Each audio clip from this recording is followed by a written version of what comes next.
মিনারে জাতীয় বিপ্লবী পরিষদের নাগরিক সমাবেশে আমি অতিথি হিসেবে ছিলাম। তো আমি বক্তব্য দিয়ে যখন চেয়ারে বসে আমার পাশে নাগরিক বিপ্লবী পরিষদের সভাপতি, সে বলল, ভাই আপনার বক্তব্যে ছাত্র দলের নেতাকর্মীরা উত্তেজিত। তো আমি বললাম যে কেন, আমি তো বিএনপির বিরুদ্ধে সেখানে বলিনি বা ছাত্র দলের বিরুদ্ধে, তারা উত্তেজিত হবে কেন?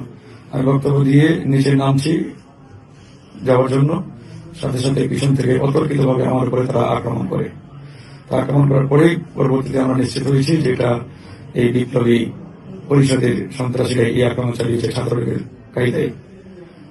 কেন আমরা সেখানে এই যে আহত সহযোদ্ধাদের তারা ট্রিটমেন্ট দিতে পারে নাই, হামলা চালিয়েছে জাতীয় বিপ্লবী পরিষদ নামক যে সংগঠনটি শহীদ মিনারে এই মুহূর্তে ফ্যাসিবাদের বিলোপ এবং নতুন সংবিধানের দাবিতে কর্মসূচি পালন করছে, তারাই মূলত হামলা চালিয়েছে।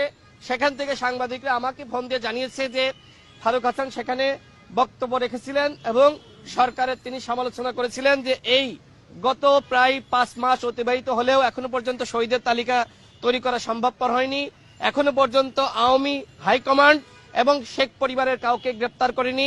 এখনো পর্যন্ত সাংগঠনিকভাবে আওয়ামী লীগকে নিষিদ্ধ করা হয়নি।